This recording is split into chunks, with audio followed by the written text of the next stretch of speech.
네, 오늘 또 예배에 나오신 모든 분들을 위해 우리 하나님의 크신 은혜와 평강이 함께하는 복된 시간 되시기 바랍니다. 계절의 봄은 오고 있는 것 같습니다. 계절의 봄이 온다면 서울의 봄도 언젠가는 오리라고 생각합니다. 계절의 봄, 서울의 봄과 함께 우리 마음 속에 천국의 봄이 오기를 바랍니다. 봄은 모든 생명의 생동함이 푸르르게 약동하는 그러한 계절이죠. 그래서 천국의 봄이 우리 안에 와서 천국의 은혜와 평강과 사랑과 기쁨과 자유와 능력들이 우리 안에서 푸른 풀처럼 자라고 또 활동하고 이게 힘을 발휘해서 우리 심령에 천국이 임하는 그 천국을 누리는 그리고 그 천국의 부여함을 우리 이웃들에게 우리 지역사회 이 나라에 흘려보내는 하나님의 생명의 통로, 천국의 복의 통로, 그 빛의 통로가 될 수 있는 우리의 남은 생애가 되기를 바랍니다. 내가 방송실에 사진을 좀 보냈는데 사진을 보여줘 보도록 하겠어요. 이거는 봄하고 상관없는 아주 좀 밑바닥이에요. 그래서 철이가 술 마시고요. 얼마나 토해놨는지. 온 방이 그냥 토해놓은 걸로 가득했어. 그래서 저걸 누구한테 시킬까 하다가 우리 해롱이한테 시켰어. 해롱아 이것 좀 해라 그러니까 두 말 않고 예 하는 거야. 해롱이 큰 박수 한번 보내겠어요. 저거 무지 냄새나고 저 청소하면 토해요. 그런데 저걸 군말하지 않고 한마디에 바로 순장하고 이렇게 하니까 너무 예뻤어요. 지금 옆에 끙끙 앓고 있잖아요. 저렇게 토해내고 속이 지금 아프니까 속이 아프고 저 방바닥에서 모아갖고 저렇게 짠 게 저렇게 지금 한 바가지 나오고 한 대야. 술하고 원수졌다고 그렇게 술을 많이 먹어. 얘가 뭘 한 줄 알아요? 감지도 못할 정도로 한번 저 빨아갖고 와서 양말 벗고 다니면 되겠다. 이 철이가 뭘 하냐면 이렇게 많이 나왔어. 아니, 양말 목사님 벗고 가야 돼. 이거. 여기서 원수를 사랑하라 했죠. 양말까지 다. 술이 원수입니다. 지금 술이 원수라서 원수를 사랑한대. 양말을 거기다 놓고 다른 양말 신도록 하고. 자 나왔네. 가서 씻어. 저렇게 지금 놔두면 저렇게 해서 죽습니다. 우리 동네 하야시도 저렇게 죽었고 남상용 씨도 저렇게 죽었고 또 누구도 저렇게 죽고 여러 사람이 저렇게 죽어갔습니다. 그러니까 우리가 여기저기 가서 돌보지 않고 보살피지 않으면 어느 순간에 저렇게 떨어져서 저렇게 속이 종이처럼 얇아져갖고 속이 터져요. 그러면 천공이라고 거기서 계속 피가 이제 나와서 죽게 되는데 전에 역대의 하야시도 가서 보니까 완전히 피범벅 속에 죽은 거야. 피범벅. 터진 거예요. 터진 거 속이. 이런 친구들을 이렇게 보살피는 일, 그걸 우리들이 할 수 있도록 성장하고 우리들이 내면이 성숙하기를 바랍니다. 그래서 우리가 순찰을 하는데 자 이제 다른 거 이게 순찰조입니다. 저기 야간 순찰하는데 성수도 저기 있잖아요. 예. 쌍권청도 저기 있잖아요. 쌍권청 타고 차고 다니고. 예, 성수가 옆으로 넘겨보세요. 예, 성수가 저기도 있고, 예, 또 넘겨보세요. 저기도 있고, 성수가 여러 곳에 같이 했습니다. 예, 여기는 없죠.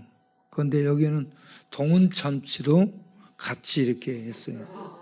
동원참치는 순찰하러 다니는 대상이 아니라 순찰 받아야 될 대상으로 따라다녀요. 아이고, 나 얘 정말 동원참자와 악수할 때는 악수하고 나면 바로 가서 손 씻기를 바랍니다. 이번에도 오다가 길에 누가 똥 싸놨더라고. 그래서 이거 똥이다라고 피해가라니까 손으로 그것을 묻히잖아. 그래가지고 그걸 입으로 먹어봐요. 나 그래서 걔하고 말도 하려면 1m 떨어져서 해야 돼. 그래가지고 내가 얘 손을 만지면은 바로 와서 씻잖아. 그러니까 나한테 결벽증 환자래. 네. 그래가지고 지가 이렇게 뭘 갖고 있잖아. 그러면 내가 가면 지가 빨아먹던 거, 지가 또 빨대를 손으로 뽑아갖고 그다 해요. 그럼 거기에 전부 묻어. 그걸 묻은 빨대를 꽂아갖고 그걸 나보고 꼭 먹으래요. 안 먹잖아. 목사님, 내가 더러워요? 우리가 더러워? 그러면 또 할 말 없잖아. 그러니까 그냥 들이다 마셔버리고 그 이것저것 묻은 거 생각 않고 막 먹어버리고 마시고 그러면. 예. 그런데 이 친구 그렇게 하고 만지고 이 코가 또 이만큼 나와 있잖아. 그러면 종이에다 풀면 좋잖아. 여기다 묻혀. 그리고 남은 건 손으로 띄어. 그래가지고 그 손으로 악수해. 그러니까 또 손을 잡으면 안 나. 그래서 자주 가서 씻어야 되리라고 생각합니다. 여러분, 이러한 과정들을 거치면서 사람들을 만나고 그리고 케어하고 돌보고 해서 사람을 세워가. 이런 헌신과 이런 아픔, 이거요, 이 사랑이 아니면은 다가가지 않아요. 그런 사람들을 이렇게 해서 우리가 사람으로 만들어가는 일을 하고 있잖아요. 밤에도 다니면서 이렇게 하고 있잖아요. 자, 그런 다음을 보세요. 그렇게 해서 우리 김영자 권사님과 여러분들이 저 때에 장로, 안수집사, 권사 전부 다 임명을 받은 때입니다. 저 가운데 김영자 권사님이 앉아 있잖아요. 이렇게 우리 권사로 임명받은 분이야. 이런 분들을 우리들이 돌보고 이렇게 오랜 세월 관계하면서 성도로 만들고 이렇게 하잖아요. 이런 사람을 막 들어가서 자기 교인인 양 인터뷰하고 그러면 되겠어요? 너무 양심이 없어요. 그리고 그런 거 잘못한 거라고 하면은 즉각 사과해야 되거든. 잘못했다고. 그런데 그런 사과가 없어요. 다 보세요. 이 성수는 야간 순찰만 할 뿐 아니라 예배에도 나오죠. 새벽 기도에도 저렇게 나와요. 저렇게 부상당해가지고. 역전의 용사입니다. 이분은 우리가 또 나는 이런 일도 모르고 이분 신방을 저 강원도로 갔죠. 병원에. 아주 잘생겼잖아요. 국회의원 출신입니다. 자기 말. 우리가 찾아가서 저렇게 격려하고 신방을 합니다. 얼마씩 주고 같이 기도하고 신방을 합니다. 그런데 이분이 화장실에 있었어요. 맨 처음에는 화장실에서 자는 거야. 남자 화장실에서 문 잠가놓고 자고, 그런 것을 우리가 이제 발견하고 돌보기 시작했죠. 그러다가 저렇게 천막을 옆에 비닐하우스를 치고 저기에서 생활하는데 괜찮냐 하고 밤에 우리가 늘 가서 살피고 핫팩 주고 따뜻한 거 이렇게 드리고 그렇게 하죠. 그리고 용돈 드리고. 자, 그러면서 저분이 우리 예배당에, 지금 그 사진 안 갔는데, 예배당에 가서 예배 드리는, 그리고 늘 밥 타가는 이런 것을 통해서 이분이 보호를 받고 있어요. 예. 그리고 또 미순이 안 나왔나? 예. 우리 미순이가 어떤 사람이냐면 7 귀신 들려가지고 딱 짝도 탔던 무당이에요. 여러분, 7 귀신 들려가지고 짝도 타게 되고 그러면 펄펄 납니다. 예. 신 역사하면 그래요. 짝도 이렇게 날카로운 칼 놔두고 구에서 밟고 다니죠. 예. 그랬던 친구인데 이 친구가 음성 다니면서 저렇게 사람이 좋아졌죠, 지금. 얼굴이 은혜스러워졌잖아요. 얼굴이 은혜스러워지면 예뻐지거든요. 방에 자고 있어요. 어쨌든 저 예뻐지고 있어요. 예. 은혜를 받으면 다 저렇게 바꿔집니다. 예. 그리고 저기 좀 신기가 춤추는데 저 안쪽에 앉아 있잖아요.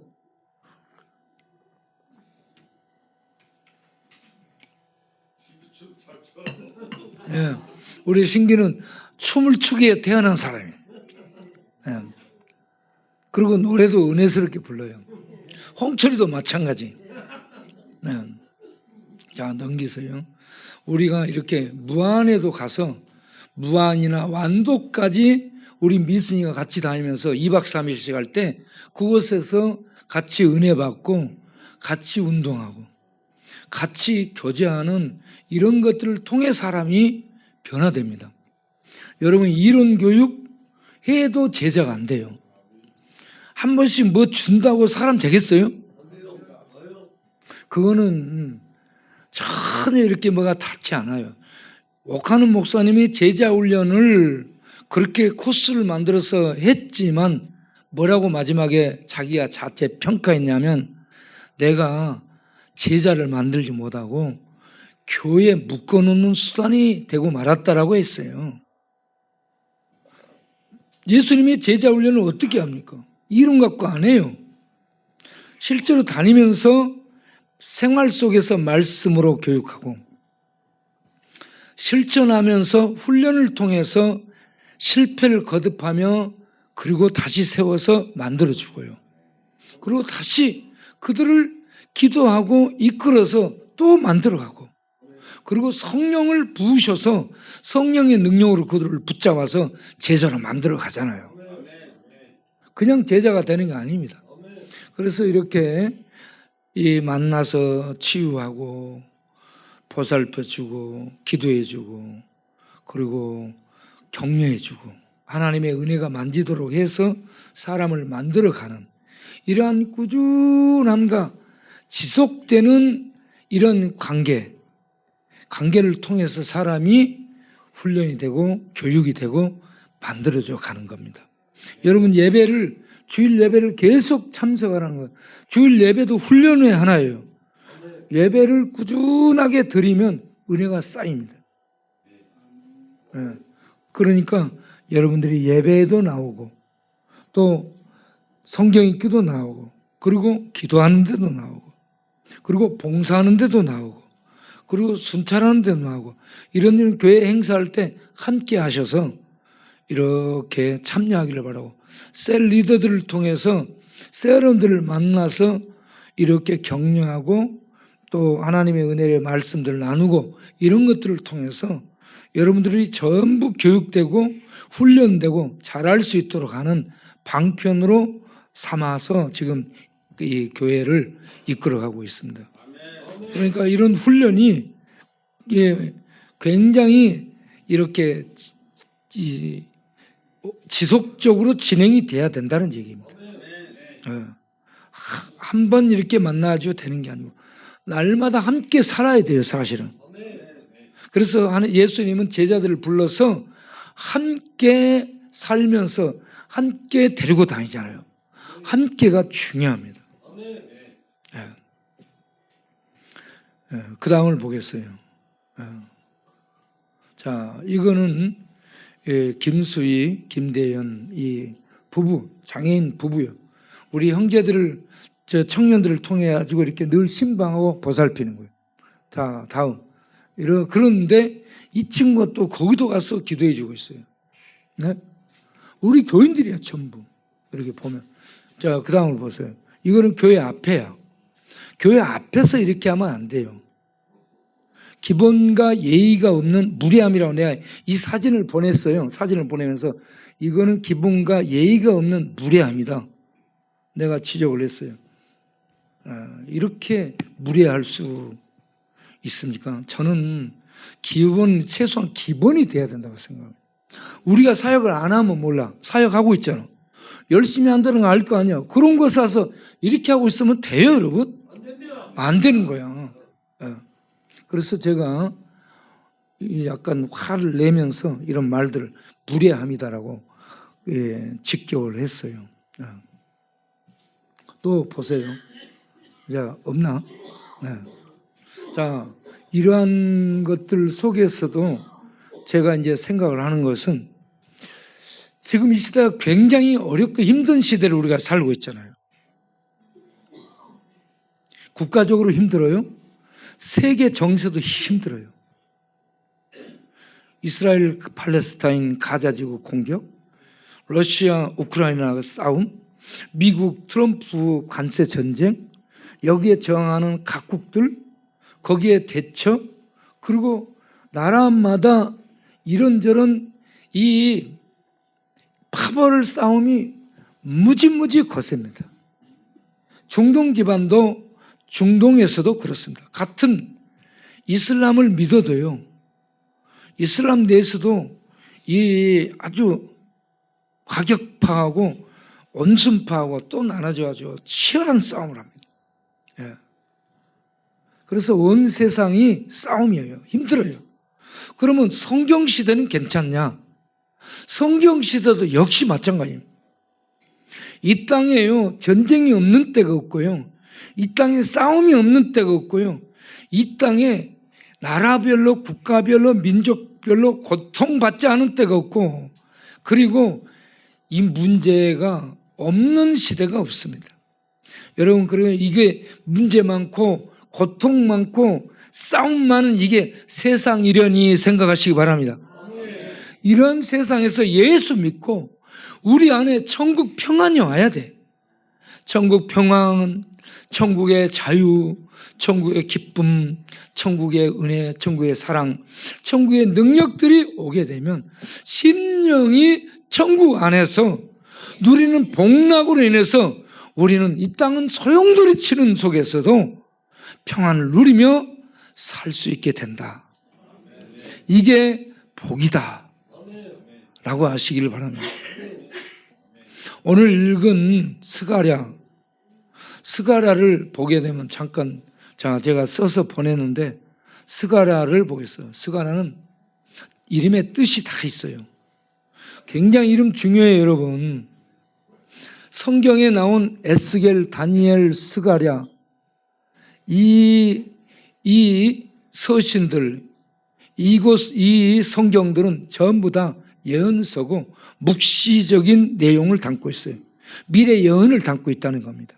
그래서 계시록에서 에스겔, 다니엘, 이 스가랴를 많이 인용을 하고 있습니다. 마태도 인용을 하고요. 그런데 스가랴는 여호와께서 기억하신다. 에스겔도 포로민들을 가서 목회해요.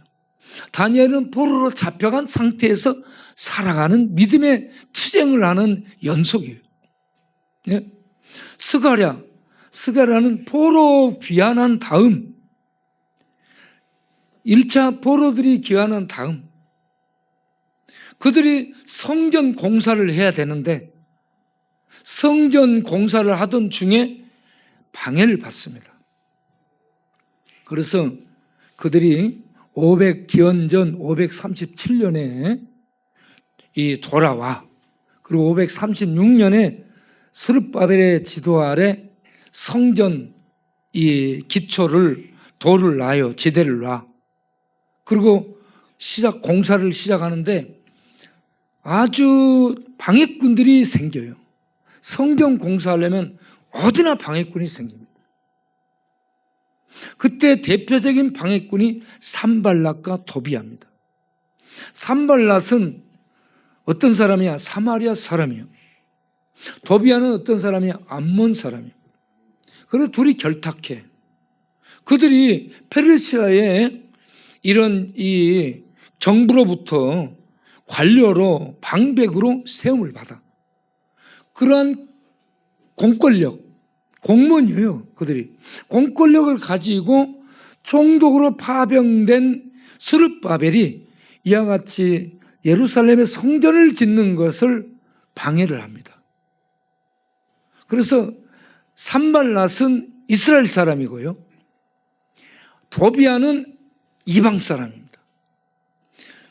내부에 있는 사람과 외부 사람이 결탁해서 성전 짓는 것을 해방을 해요. 그래서 기원전 536년에 지대를 놓고 16년 동안 공사가 중단됩니다. 그때에 학개와 스가랴가 하나님의 부름으로 일어나게 됩니다. 그때가 기원전 520년. 기원전 520년에 학개가 2달 전에 일어나서 성전 재건축을 시작하라고 독려하고 권면하고 책망합니다.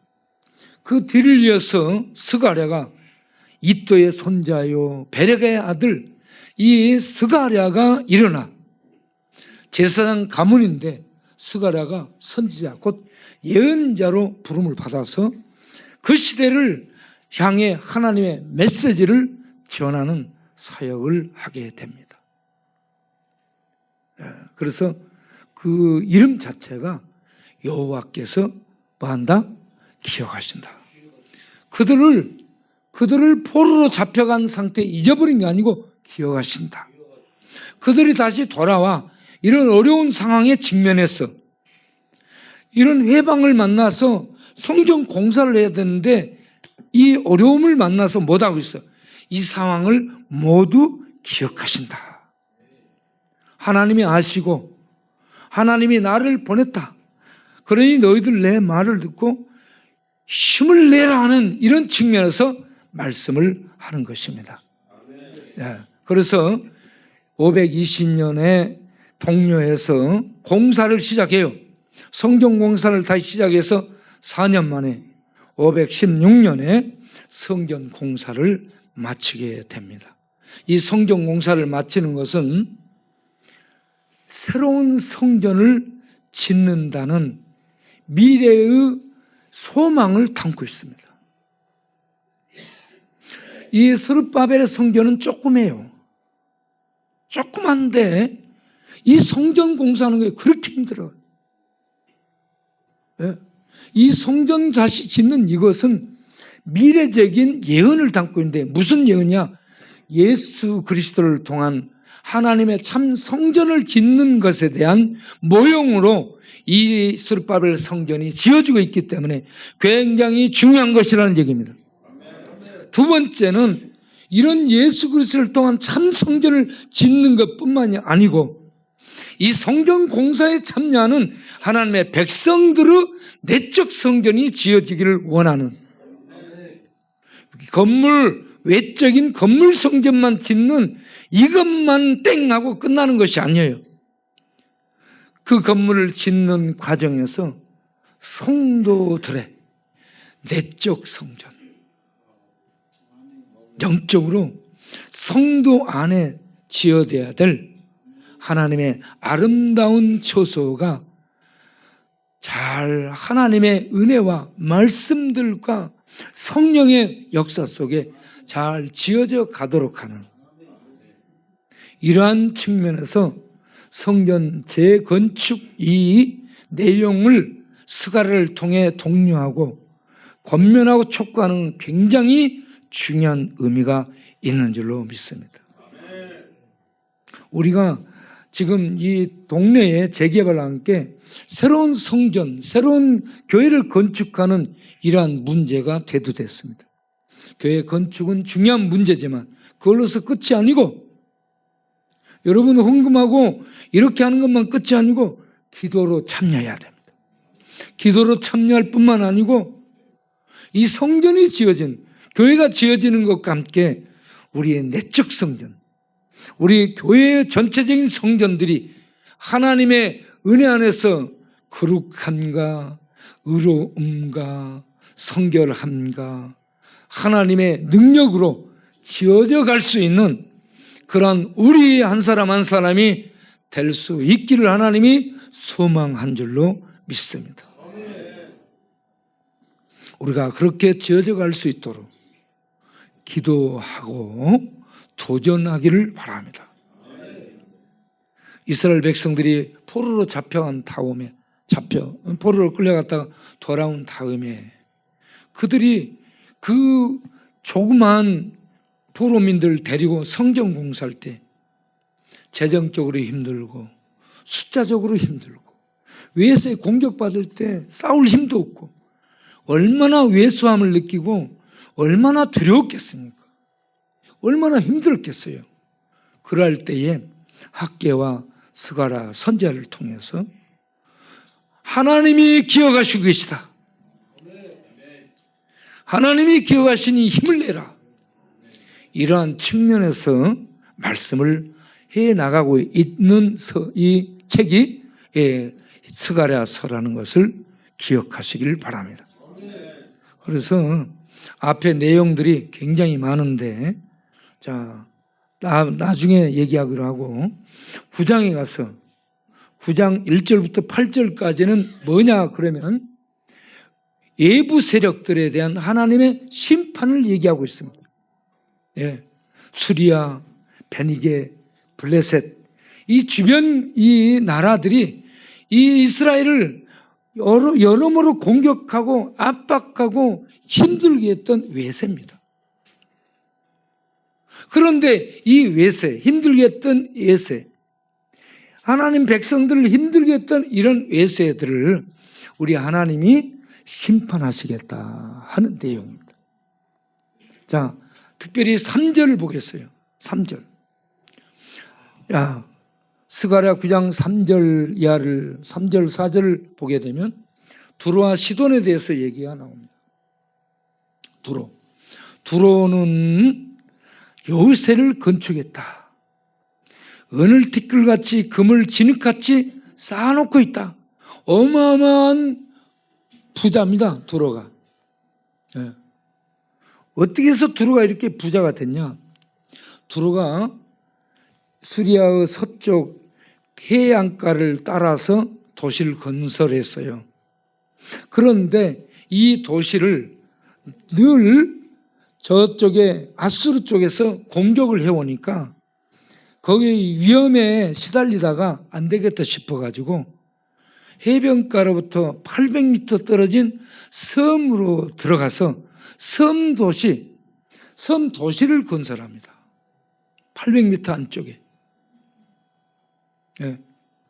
800m 안쪽에 섬 도시를 건설하게 되는데 외벽을 성벽으로 완전히 만들어서 난공불락의 요새로 새로운 두로를 건설하고 해상 모욕을 통해서 아주 부자가 됐습니다. 그래서 은과 금은 옛날에 돈을 의미하는 거예요. 은과 금을 쌓을 곳이 없지. 거리에 진흙처럼 은과 금이 넘쳐났다는 얘기예요. 우리가 거기 가서 좀 쉬러 오기를 바라요. 그런데 이렇게 부유하니까 사람이 돈 많고 권력 있고 편안해지면 마음이 어떻게 돼요? 교만해지는 거예요. 고만해진 거 아닌가? 교만해져. 그래서 부자들 보세요. 다 교만합니다. 권력 있는 사람 보세요. 대부분이 교만합니다. 뭔가를 많이 가진 사람 보세요. 교만합니다. 교만은 패망의 선봉이라고. 그래서요, 하나님이 주께서 9장 4절에 그를 정복하시고 그의 권세, 그의 부, 그의 모든 누림을 바다에 엎어버리겠다. 바다에 넣어버리겠다. 그래서 바닷물에 삼켜지는데 불에 삼켜지게 되는 이러한 참 참담함을 겪으면서 그가 망하게 될 것을 얘기합니다. 그런데 그 일을 누가 한 줄 아세요? 알렉산더 대왕이 합니다. 헬라. 기원전 333년에 알렉산더 대왕은 기원전 336년에서 323년까지 통치한 왕인데 기원전 333년에 이 두로를 가서요, 이 두로를 공격해서 정복합니다. 그런데 그 800m를 뭘로 정복해요? 돌 갖다가 전부 넣어. 그 위에 방파제를 만들어. 그래가지고 연결해요. 그 섬하고 800m를 연결해 봅니다. 대단하죠? 그걸 바다를 메꾼다니까? 바다를 메꿔서 800m를 방파제 뚝을 만들어 그 위로 군인들을 출동시켜서 그 섬을 공격해서 정복해버렸어요. 알렉산더 대단하죠? 네. 그런데 그 공격을 7개월 만에 끝내버립니다. 네. 나 이거 역사적으로 이걸 보면서 와, 알렉산더 대단하다. 그래가지고 알렉산더가 이 모든 지경을 다 정복해요. 그래서 마게도니아 왕이 됩니다. 마게도니아. 그런데 마게도니아 이거는 알렉산더가 지배하는 영토를 얘기하는데 알렉산더가 그렇게 모든 것을 정복하면서 헬라 문화를 퍼뜨립니다. 헬라 문화가 들어가면 헬라의 언어가 들어갑니다. 일본이 우리나라를 정복했을 때에 신사참배를 강요하죠. 일본 문화를 우리에게 투입시키는 겁니다. 그리고 학교마다 일본어를 가르칩니다. 이치니 산신 고로케 이치아치 구조하면서 일본어를 전부 가르치게요. 그리고 이름을 다 바꿔요. 이름까지. 그래서 일본 문화를 우리에게 주입시키려고 하죠. 그래야 돼요. 이 힘으로 정복한 다음 문화 그리고 언어, 교육 이렇게 정복을 차근차근 해가는 거예요. 그런데 알렉산더가 정복해서요 헬라 문화를 퍼뜨려요. 헬라 문화를 퍼뜨리는데 이때 헬라 알렉산더가 통치하는 지경 내에 전부 사용하는 공용어가 코인의 헬라어입니다. 이 코인의 헬라어가 뭐냐? 성경을 쓴 언어입니다. 이 헬라어가 그때 당시 이 알렉산더가 지배해서 통치하던 때에 사용한 공용어, 그 뒤에 로마가 일어나죠. 로마는 라틴어를 공용어로 씁니다. 그래서 공부할 때 헬라어를 알아야 되고 그 다음에 라틴어를 알아야 변천사를 이해됩니다. 그 라틴어에서 영어가 나온 거예요. 이런저런 파생되는 것들을 이렇게 영어만 알면 의미를 다 몰라요. 많이 변청된 겁니다. 그래서 헬라어를 알아야 그 시대 당시의 언어를 좀 더 이해를 할 수 있게 되는 정보력을 얻게 되는 겁니다. 예. 그런데 이 헬라의 알렉산더 대왕이 이와 같이 전체를 통일한 다음에 코인의 헬라어를 가르치면서 사용하면서 이 복음이 유대인들의 그 히브리어는 유대사의 예루살렘에 제한돼 있어요. 이스라엘에. 조금해. 그런데 이 헬라 세계에 이 복음이 헬라어로 온 세계에 전파될 수 있는 기틀을 마련하게 되는 이게 알렉산더의 통일이었습니다. 그 다음에 로마 제국이 일어나서 이와 같이 복음이 핍박을 받는 어마어마한 핍박을 받다가 복음의 승리를 통해 로마가 기원 후 313년 콘스탄틴 대제의 밀라노 칙령 때 이와 같이 기독교가 로마의 국교가 되면서 온 세계에 퍼지게 되고, 그렇게 해서 이게 쭉 유럽으로 가고, 그리고 이 미국 서양으로 가고, 그러기 위해서 우리 한국까지 이 복음이 오게 된 것입니다. 예, 놀라운 하나님의 섭리가 있었는 줄로 믿습니다. 그런데 여기에 중요한 거, 이렇게 1절부터 8절까지는 이방 그런 나라를 심판한다고 하고, 9절 스가랴 9장 9절에 가면 예수님이 예루살렘에 입성하는 마태복음 21장에 보게 되면 낙이 타고 입성하는 부분이 나오죠. 그 부분을 이와 같이 예언을 해놨습니다. 예. 스가랴 9장 9절만 한번 그냥 읽어보겠어요. 스가랴 9장 9절만. 내용이 많아서. 자, 다 같이 읽어보겠습니다. 시온에 따라 그게 기뻐할지어다. 즐거이 부를지어다. 보라, 내 왕이 내게 임하시나니 그는 공의로우시며 구원을 베푸시며 겸손하여서 나귀를 타시나니 나귀의 작은 것 곧 나귀 새끼니라. 아멘. 여러분, 이렇게 스가랴를 통해 예언한 그대로 예수님이 마태복음 21장을 보면 예루살렘에 입성하는데 나귀 새끼를 타고 입성합니다. 여러분, 장군과 통치하는 왕은 위험을 나타내기 위해서 정복을 의미한 말을 타고 갑니다. 나귀는 물건 운반용이에요. 물건을 운반하는 이런 짐승이 나귀인데, 사람 실어서 이렇게 가까운 거리를 이동시키는 이러한 것이 나귀인데, 나귀도 숙달된 어미 나귀를 타는 게 아니고 한 번도 타보지 않은 나귀 새끼를 탔으니 나귀야 잘 가겠어 못 가겠어?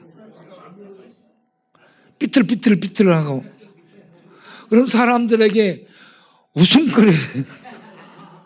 그런데 그게 왕이에요, 왕. 응? 사람들이, 야, 왕이 지금 들어가는데 수레를 타고 들어가지도 않고 말을 타고 입성하지도 않고 호위 무사들도 없고 갈릴리에 이 약간 거렁뱅이 비슷한 사람들 데리고 이렇게 나귀 새끼 타고 비틀비틀하고 가니 우스꽝스러운 왕이야. 네. 그래서 저는 여기에 비밀이 있는 것을 봅니다. 예수님은 태어나실 때도 마국간에서 태어나요. 왕궁에서 태어나지 않아요. 그리고 사실 때도 나사렛에서 삽니다. 산골 벽촌에서 살게 됩니다. 일을 하는데도 이 몫으로 일을 하러 다니게 됩니다. 그리고 예루살렘 왕으로 입성하는데도 나귀 새끼를 타고 비틀비틀하고 갑니다. 그렇게 해서 예루살렘에 잡혀가지고 십자가에 못 박혀 처단을 당해 부유신과 조롱 속에 죽어. 여러분, 신은 죽으면 안 됩니다. 왕은 죽을 수 있어요. 그런데 신은 죽으면 안 돼. 그런데 신이 이 땅에 구원자로 오는데 마국간에서 정말 짐승과 함께 태어나고, 그리고 산간 벽촌 가서 숨겨진 나사렛 사람으로 살고, 그것도 정체가 숨겨진 목수 일을 하고 다니고, 그리고 말도 아닌 나귀 새끼 타고 예루살렘을 입성하고, 그리고 유대 지도층, 바리새인 서기관 제사장 그룹, 유대를 지도하고 리드하는 엘리트, 유대의 유지들, 그들에게 잡혀가지고 못 박혀 십자가에 죽게 돼. 신이 죽습니다. 신이 죽어. 신은 죽으면 안 되는데 신이 이런 비참한 모습으로, 숨겨진 모습으로 와서 이렇게 사시다가 마지막에 세상 권력에게 잡혀, 로마 권력의 허락하에 세상 유대 권력층에 잡혀서 죽어.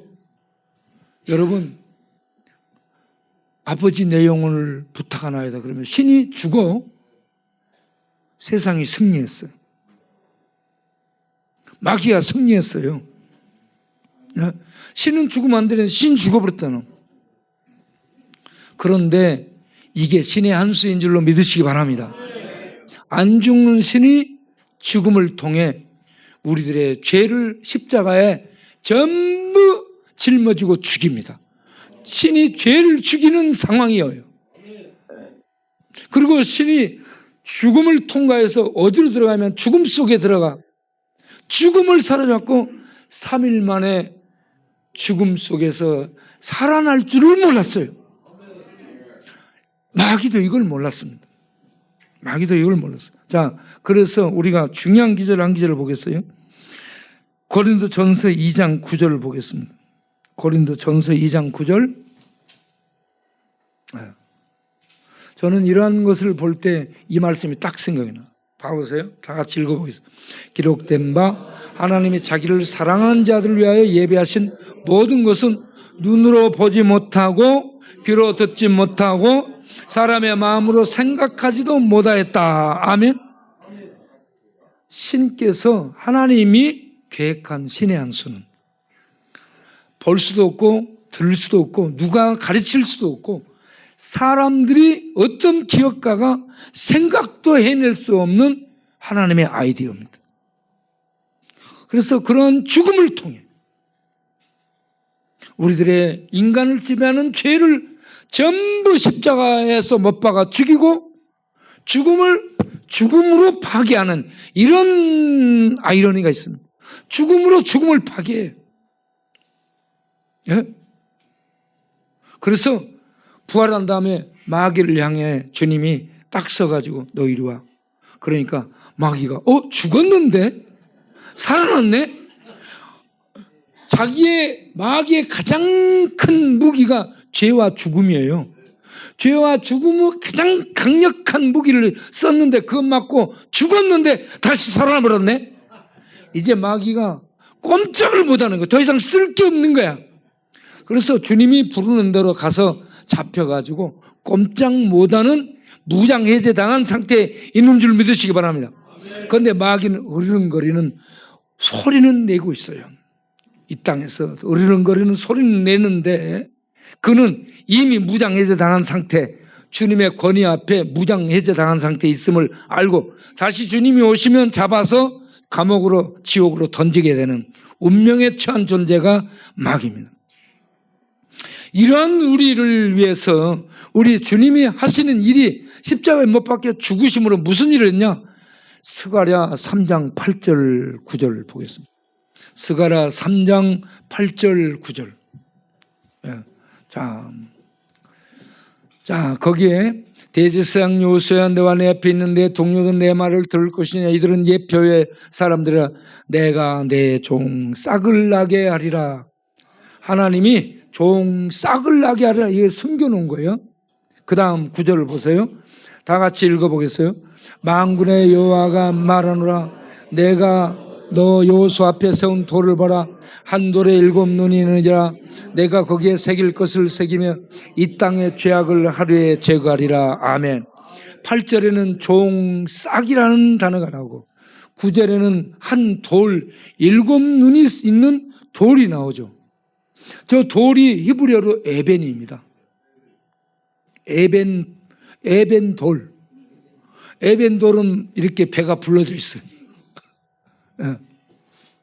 그런데 이건 전부 메시아에 대한 용어를 이렇게 얘기를 하고 있습니다. 메시아가 오셔서 그의 사역을 통해 이 땅의 죄악을 하루에 제거하리라. 이스라엘 대제사장이 7월 15일 대속죄일에 피를 가지고 지성소에 들어가서 하나님 앞에 제사를 드림으로 그 제사를 받아서 이스라엘의 모든 죄를 하루에 제거하는 것을 말씀하는 겁니다. 그런 것처럼 예수님이 십자가에서 못 박혀 죽으심을 통해 이 땅에 그를 믿는 모든 자들의 죄가 단번에 사함을 받은 줄로 믿으시길 바랍니다. 그래서 히브리서 10장 17절에 내가 저희의 죄와 허물을 다시 기억지 아니하리라. 이 죄사함의 은혜를 스가랴를 통해서 말씀하며 이걸 기억하리라.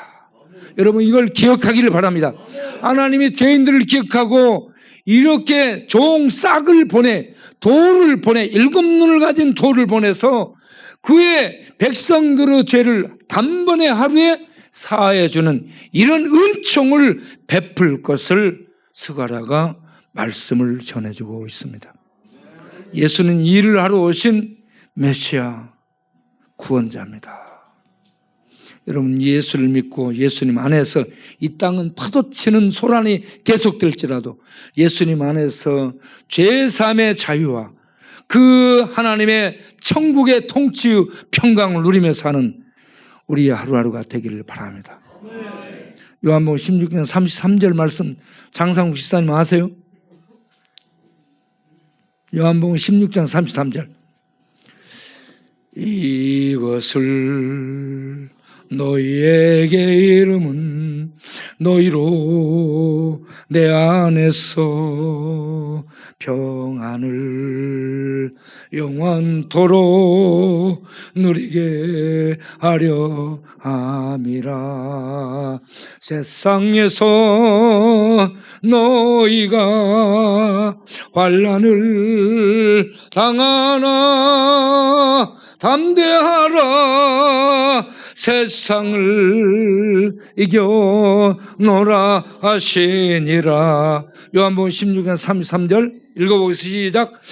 이것을 너희에게 이르는 것은 너희로 내 안에서 평안을 누리게 하려 함이라. 세상에서는 너희가 환난을 당하나 담대하라. 내가 세상을 이겨노라. 예수님의 이김 속에 평강을 누리는 우리 모두 되기를 바라며 이것을 노래 한번 해보겠어요? 이것을 너희에게 이름은 너희로 내 안에서 평안을 영원토록 누리게 하려 함이라. 세상에서 너희가 환난을 당하나 담대하라. 세상을 이기어노라 하시니라. 이것을 너희에게 이름은 너희로 내 안에서 평안을 영원토록 누리게 하려 함이라. 아멘. 신의 한 수는 이렇게 우리를 구원하는데 신의 두 번째 수가 있어요. 스가랴 9장 13절 14절. 스가랴 13절. 이것만 읽어보고 마치겠어요? 스가랴 9장 13절 13절. 자, 다 같이 읽어보겠습니다. 내가 유다를 당긴 활로 삼고 에브라임을 낀 화살로 살았어. 시온아, 내가 내 자식들을 일으켜 헬라 자식들을 치게 하며 너를 용사의 칼과 같게 하리라. 여호와께서 그들 위에 나타나서 그들의 화살을 번개같이 쏘아내실 것이며 주 여호와께서 나팔을 불게 하시며 남방 해오리 바람을 타고 가실 것이라. 아멘. 이거는 우리를 쓰신다는 얘기입니다. 이와 같이 우리를 하나님의 전통의 활로 써서 온 세상의 복음을 하나님의 번개 화살처럼 쏴서 온 세상을 복음으로 계속해서 정복해 나가는 하나님의 통치를 교회를 통해 행하시겠다는 그러한 내용. 그래서 복음이 온 세상에 여기저기 전파되고 있는 줄로 믿으시기 바랍니다. 그 일에 쓰임받는 우리 용사들 되시기 바랍니다.